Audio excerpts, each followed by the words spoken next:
Antes de empezar hablando de la vida del personaje de hoy, el cual por el título del podcast ya sabréis de quién se trata, como siempre me gusta apuntillar que este podcast, este audio que hoy será compartido con gusto con ustedes, ha nacido básicamente para brindar un homenaje a diferentes personajes relevantes dentro de la cultura popular, sea cual sea el ámbito o las dotes por las que destacaron y sobrevivieron al paso del tiempo.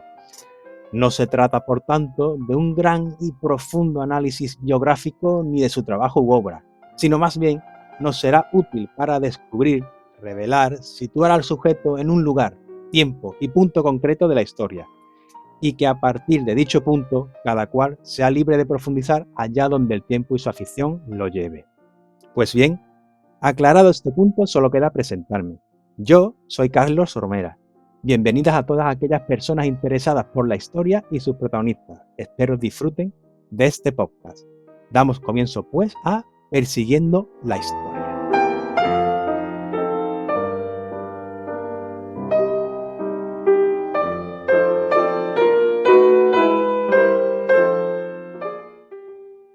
Siglo XIX, año 1810. Mientras en España continúa en marcha la invasión napoleónica de la península ibérica y el antiguo imperio americano avanza inexorablemente hacia su independencia, en otro lugar del mundo, Polonia, país localizado en el centro del continente europeo y más concretamente en una aldea a unos 50 kilómetros de la capital Varsovia, viene al mundo Frédéric Chopin. Pocos meses después de su nacimiento, sus progenitores, que pertenecían a la nobleza y ejercían ambos la docencia, se trasladan a la ya mencionada capital del país polaco, Varsovia. Frédéric Chopin crece y se forma en el seno de una familia culta, y con gusto por la música en general y el piano en particular. Tanto su padre como su madre tocaban varios instrumentos como el citado piano, el violín y la flauta. De hecho, se conoce que su primera maestra pianista fue la propia hermana de Chopin. Destacándose desde casi un primer momento y viéndose talentoso desde su más tierna infancia, sus padres deciden que nuestro protagonista se convierta en alumno del maestro pianista polaco y profesor Wojciech Fichtner, hombre claramente influenciado y fan de los grandes músicos Mozart y Bach. Su primera obra, es decir, su primera pieza escrita 100% por él, fue bajo ya el mandato del citado profesor Fichtner y se produce a los 7 años de edad, titulada Polonesa en sol menor. La curiosidad no fue ya la tierna edad en la que fue concedida dicha obra, ¿no?, que también es digno de mención, sino el hecho en el que incluso al no saber escribir a un Chopin del todo correctamente, fue su propio padre quien terminó trasladando dicha pieza a papel. Y el prodigio no se acaba aquí. Se cuenta que a los 8 años de edad ya tocaba de forma maravillosa el piano, y que a esa edad dio su primer concierto con dicho instrumento, titulado Concierto en Mi menor, del compositor checo Wojciech Jirovich. Desde entonces, su fama de niño prodigio corre como la pólvora por la Varsovia de entonces, y mientras el chico va realizando actuaciones en los salones de la nobleza y tocando en recepciones hechas a mandatarios internacionales, llegando incluso a codearse con gobernantes rusos en palacios reales. Recordamos que por entonces Polonia estaba influenciada por el Imperio ruso, y que incluso no muchos años después sería subyugada bajo este con el nombre de Zarato de Polonia, hecho que, como veremos, impactó de forma notoria en la vida y sobre todo en la moral del propio Chopin.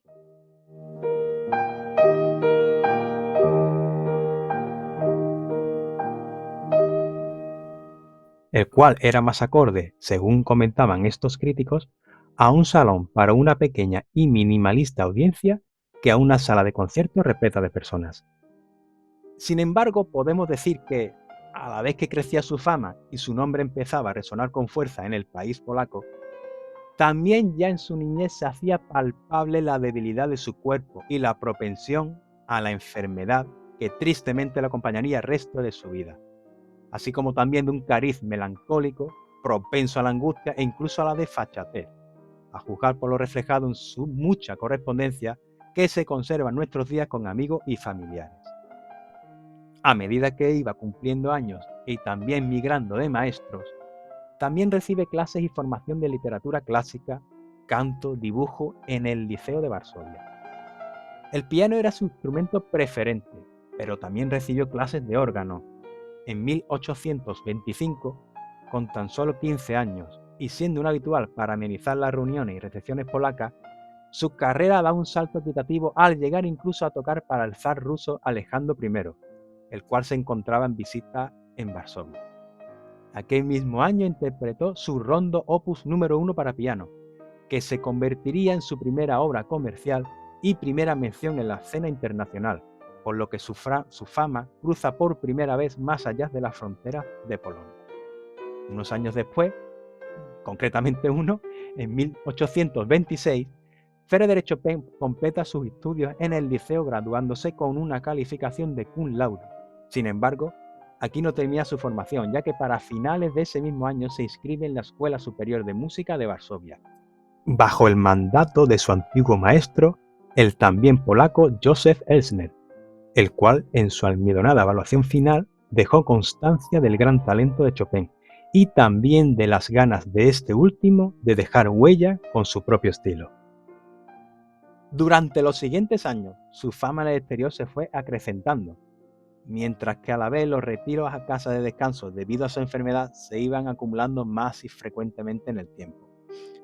Sus magníficas dotes al piano lo llevan a Praga, a Berlín, a Viena, entre otras ciudades, donde en ellas se nutría del mundo musical, tendencia y diversos autores autóctonos. Chopin, gran admirador de los compositores de dichas ciudades, dejaba notar su influencia en sus propias obras. Ya en 1830 consigue un nuevo hito al publicar su obra Variaciones mozartianas, más allá de Polonia, en el extranjero. Por entonces el público vienés se encontraba entusiasmado con él, aunque como suele pasar con los genios, también se ganó algunas críticas referentes a su estilo. De vuelta a Varsovia tras sus éxitos, sabemos que se enamoró de una joven estudiante de canto llamada Glakowska, para la cual plasmó de nuevo sus sentimientos en la composición de sus piezas.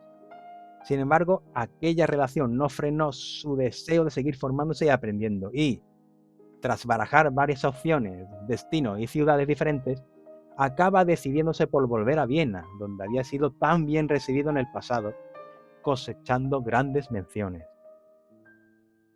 Chopin, siendo considerado prodigio en su propia tierra, Polonia, algo no siempre fácil, ¿verdad?, organiza un gran recital como solista en el Teatro Nacional de Varsovia el 17 de marzo de 1830, que nuevamente encandiló al público.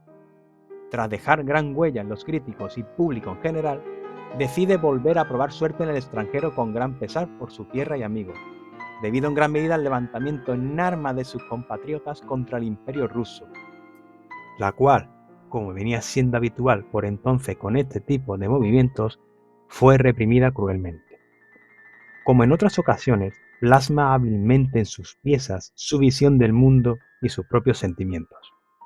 Para este caso en concreto, tenemos la conocidísima Marcha Fúnebre, en honor de los mártires de la revuelta polaca. Lamentablemente, tras su marcha producida el 2 de noviembre de ese mismo 1830 y con concierto de despedida incluido, nunca más tuvo la ocasión de volver a pisar suelo polaco.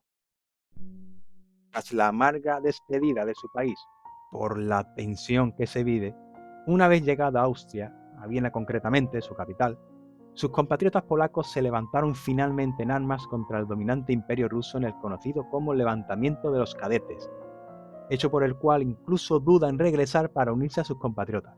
Finalmente sus amigos y su propio estado de salud le convence para quedarse en la capital austríaca. Nunca pudo apartar de la cabeza tal hecho y la preocupación por su familia y amigos se acrecenta y está siempre presente en su exilio. Esto propició que su segundo advenimiento en la capital vienesa no fuera el esperado por él, no tuviendo la misma acogida que durante su primera visita, a lo que hay que sumar que los propios austríacos miraban con recelo el levantamiento polaco contra el imperio ruso.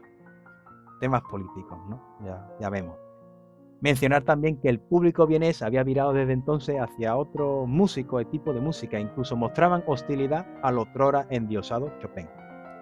En sumatorio, su estado de ánimo decayó y la ansiedad comenzó a pasar facturas sobre su maltrecha salud.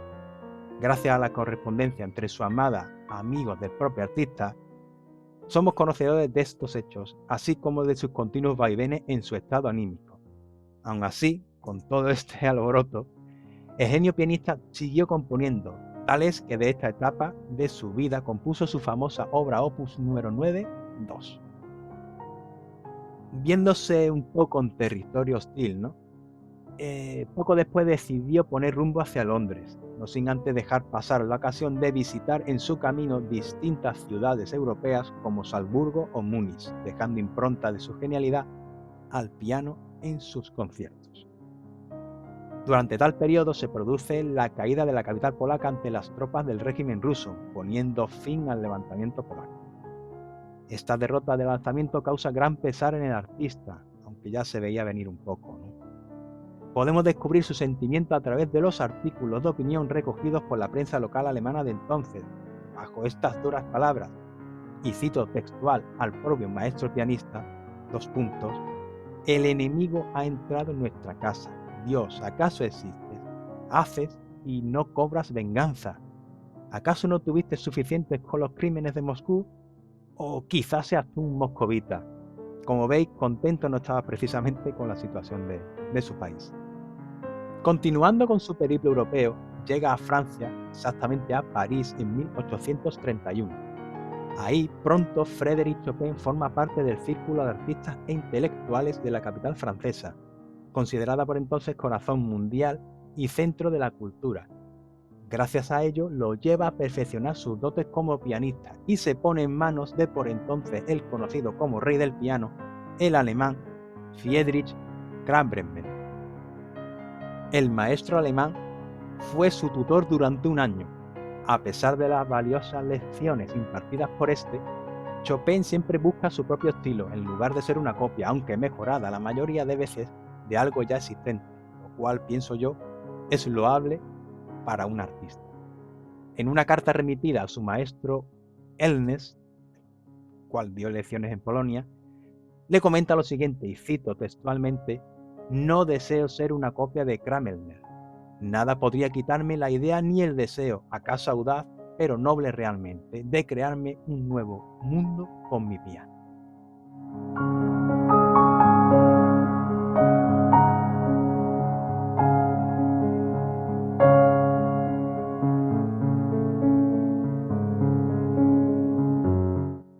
Debido a su buen encaje entre los intelectuales y músicos parisinos, así como del apoyo de la crítica y del éxito de sus obras en la capital francesa, decide quedarse en París por el momento, desistiendo así de su viaje planificado a Londres.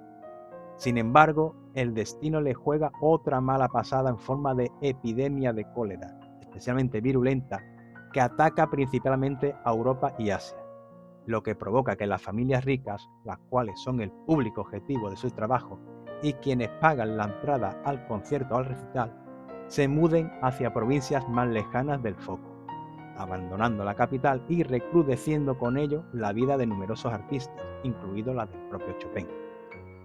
Por suerte, poco después se produce un hecho afortunado en la vida del artista. Y cito textualmente a continuación un párrafo del libro titulado precisamente Chopin, del autor Bernard Gabotti. Un día de mayo de 1832, Chopin se pasea por el boulevard y se encuentra en él a Valentín Radziwiłł, padre del príncipe Antonio, quien lo lleva a una velada ofrecida por James de Rothschild. El joven se sienta al piano sin haberse preparado y obtiene un éxito mucho mayor que ninguno de los conciertos que dio hasta entonces. Allí, con él, en esa sala, está presente la élite de la sociedad y de la noche a la mañana el nombre de Chopin vuela de boca en boca. Se aprecia su distinción, su talento, se le piden lecciones. La baronesa de Rothschild se inscribe a la cabeza de la lista de dichas lecciones. Entre las familias adineradas, los Rothschild se entusiasmaron particularmente con el talento de Chopin, y junto a otras familias pudientes, como la princesa de Voldemort, el príncipe Adam Krakowski, el conde Apronyi o el mariscal Lane, lo toman bajo su protección. La situación cambia bruscamente, el horizonte se aclara y la esperanza renace en Chopin. De todos modos, el oficio de profesor no es en modo alguno lo que tenía en vista. Gracias a esta jugada del destino, Chopin se convierte en profesor de piano para la más alta nobleza, trocando las grandes óperas y las salas de conciertos, con filarmónicas famosas, por los salones recogidos de la aristocracia, más acogedores e íntimos y además menos puntillosos al oído, cambiando el bullicioso y pagado de sí mismo público crítico de sus obras por uno más amable en sus opiniones, menos distantes y también más agradecido. El trabajo de pedagogía bien remunerado obra bien en la salud del propio Chopin y nos encontramos en el periodo más estable de su corta vida. Además, debido a la derrota en la sublevación de sus compatriotas y la diáspora conformante polaca que entonces se expandió por toda Europa y América, coincide en París con buenos y nuevos amigos, gran parte de ellos además artistas. Se hizo miembro de la Sociedad Literaria Polaca en el año 1833, a la que apoyó económicamente, publicitó e impartió conciertos benéficos para ayudar a sus derrotados compatriotas. Otras de las partes negativas de este asunto, personalmente para Chopin, es que, como hemos hablado anteriormente, debido a su situación como rebelde del Imperio ruso que ahora dominaba Polonia y a su estatus de refugiado político polaco, nunca pudo arreglar los papeles para volver a visitar su patria. Durante los siguientes 3 años, su fama por toda Europa fue incrementándose aún más y junto a la impartición de clases de piano, las cuales pagaban sus gastos diarios y los alquileres, comienza a componer piezas para unos editores cada vez más numerosos y ávidos de la obra de Chopin. Este hecho motivó un gran volumen de trabajo que impactó en su salud tanto que, en 1835, y creyéndose que iba a fallecer, escribe un testamento. En 1836, tras superar esta crisis, pero con la salud visiblemente deteriorada, Chopin decide dedicarse exclusivamente a componer en su apartamento parisino, e incluso muestra desdén ante sus jóvenes alumnos sin talento, los cuales, y cito textualmente, estudian piano solo porque sus padres disponían de dinero para pagar a un gran maestro. Ya en verano de 1838, forma pareja conyugal con George Sand, escritora de profesión, aunque sus comienzos no fueron muy halagüeños. Tal es así que se conoce una curiosa anécdota del día que fueron presentados. Sand, una vez visto y tratado al pianista, murmuró al oído de Madame Marlin, su acompañante aquella noche: ¿ese señor Chopin es una niña? Mientras, por el otro lado, Chopin le comenta a su amigo saliendo del hotel donde se vieron: «Qué antipática es esa Sand. ¿Es una mujer? Estoy por dudarlo». Aquellos fueron años en los que la pareja, más que un sentimiento romántico, se trataron como amigos. George Sand se ocupaba del genio tanto sentimentalmente como físicamente, cuidándolo en sus muchas penurias corporales y tratando el fuerte carácter del genio junto con sus altibajos emocionales.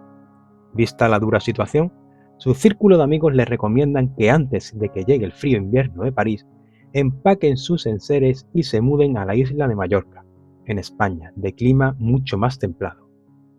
Sin embargo, y para desdicha del artista, aquel fue un invierno frío, duro y especialmente húmedo en las paradisíacas islas, lo que provoca obviamente un empeoramiento en la enfermedad de Chopin. En la propia isla, los médicos locales diagnostican que Chopin sufre finalmente tuberculosis, aunque este hecho está siendo discutido incluso en la actualidad, no se sabe bien. Lo que sí podemos considerar como 100% cierto es que padecía una dolencia pulmonar grave y crónica, prácticamente desde que nació. Con Sand apoyándolo incondicionalmente y los hijos ya mayores de esta conviviendo con ellos, vuelven de su desdichado periplo insular a París para seguir siendo atendido por su médico personal. Las cito todas textualmente por si algún oyente quiere tomar nota y escuchar las composiciones durante esta apocada etapa del artista. Su fama también se extiende por su querida Polonia natal, a la cual llegan sus acordes, siendo mencionado que continuamente por los medios de comunicación del país de forma a veces reivindicativa y usada como propaganda política, contra el dominio del zar ruso.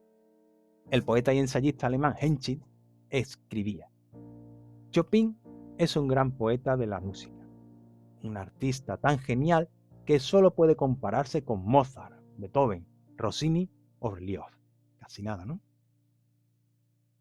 finales de 1845, su enfermedad pulmonar hace deteriorar la salud de Chopin, encarando ya los primeros pasos hacia el final de su vida. A esto hay que sumar su difícil relación con Sand en la etapa ya final de esta y los hijos de ella. Antes de su partida final hacia Londres, Chopin escribe a su hermana, Luisa, que vive en Varsovia respecto a su mujer, sintiéndose traicionado por esta última. Cito textualmente: ella trata de olvidar, de aturdirse como le sea posible. Solo despertará cuando su corazón, hoy dominado por la cabeza, le produzca demasiado dolor. Que Dios la guíe y la proteja, pues no sabe distinguir entre un afecto verdadero y una adulación. 8 años de vida, en cierto modo ya arreglada, eran demasiados años. Dios ha permitido que durante esos años crecieran sus hijos. Si no hubiese sido por mí, hace tiempo que su hijo y su hija ya no estarían con ella, sino en casa de su padre. Entre nosotros, solo ocurre que ya no vemos nada desde hace tiempo, sin que haya habido entre nosotros previamente ninguna batalla, ninguna escena. Y no he ido a su casa porque ella me ha impuesto como condición la de guardar silencio acerca de su hija. Tras un último pero apoteósico concierto en París, ya con signos visibles de la enfermedad por todos, Chopin se traslada precipitadamente a Londres de manos de una nueva compañera sentimental, con la cual no está muy ilusionado y además está en contra de los consejos de sus amigos y médicos. Enfermo, pero necesitado de seguir dando lecciones de piano para vivir, decide aceptar la proposición ante la rica fortuna de ésta. Sin embargo, expresa visiblemente su aburrimiento y pesar, e incluso también la soledad, en sus siguientes cartas. Cito textualmente: aquí, en Londres, donde me hallo desdichado, la música es una profesión, no un arte. Tocan excentricidades y las presentan como obras de belleza total. Interesarlos en cosas serias sería una locura. La burguesía exige lo extraordinario y la mecánica. El gran mundo escucha demasiada música para prestarle una atención seria. Lady X, una de las más grandes damas de Londres, en cuyo castillo pasé unos días, es considerada una música. Una noche que yo había tocado, le llevaron una especie de acordeón y se puso muy seriamente a ejecutar en él los aires más horribles. Todas estas criaturas están un poco chifladas, dice Chopin. Las que conocen mis composiciones me dicen: tocadme vuestro segundo suspiro, me gustan mucho vuestras campanas.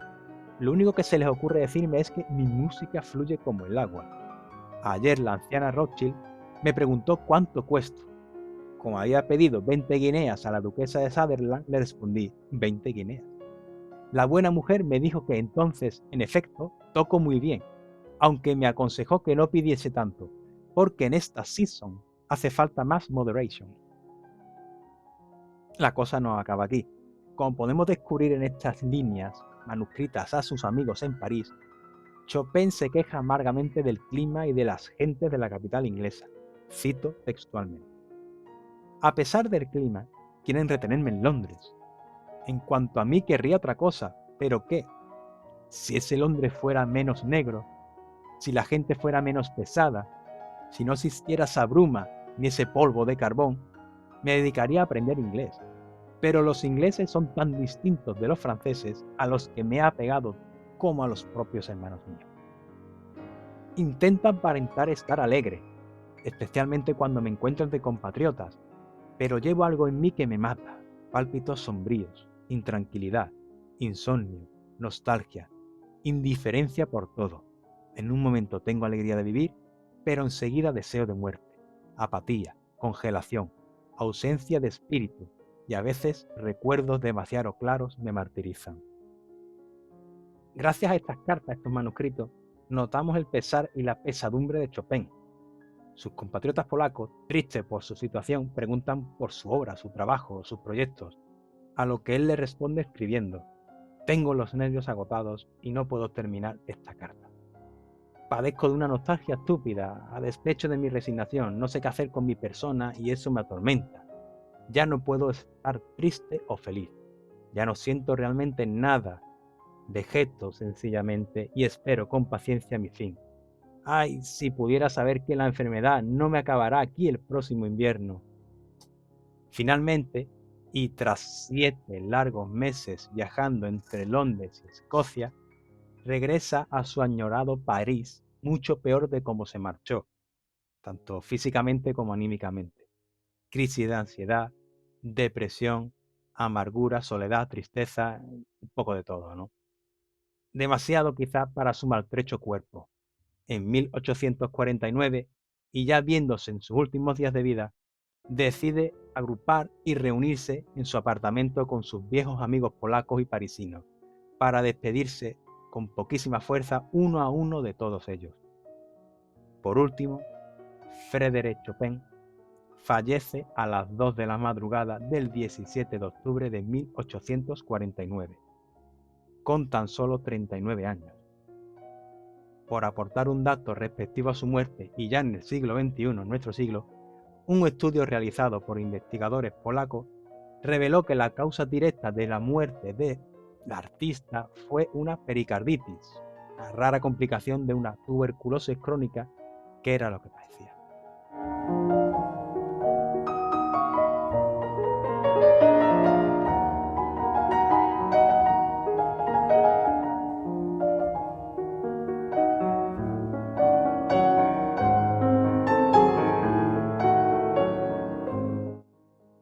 Bueno, volviendo a la actualidad, a nuestro 2023, año en el que nos encontramos a fecha de grabación de este podcast, ¿no?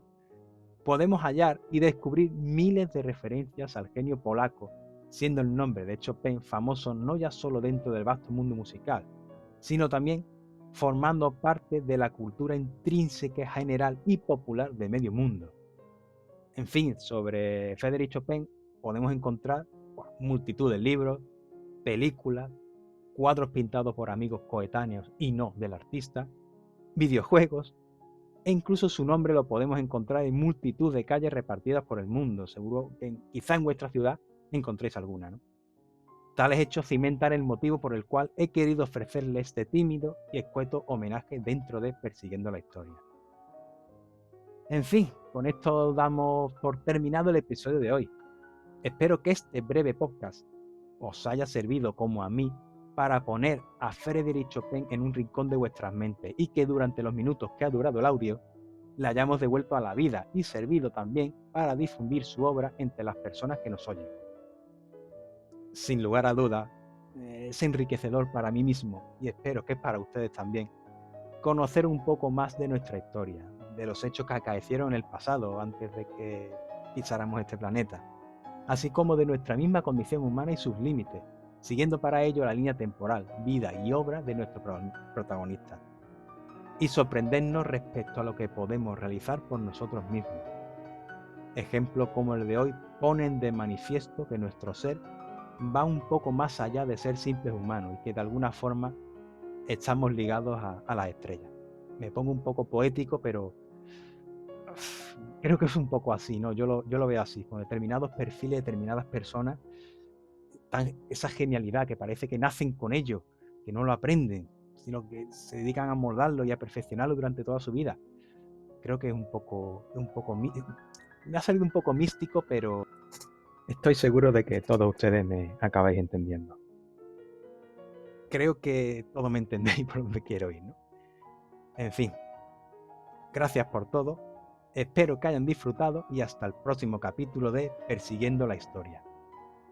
Abajo os dejaré algunos enlaces, ¿vale? Para que pinchéis directamente y disfrutéis de la obra de Frédéric Chopin.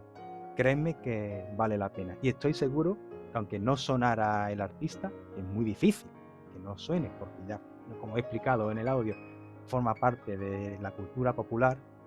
Incluso si no nos ha interesado no ya la música clásica, sino el piano o la música en general, nos dedicamos a otras cosas, segurísimo que lo hayáis oído alguna vez.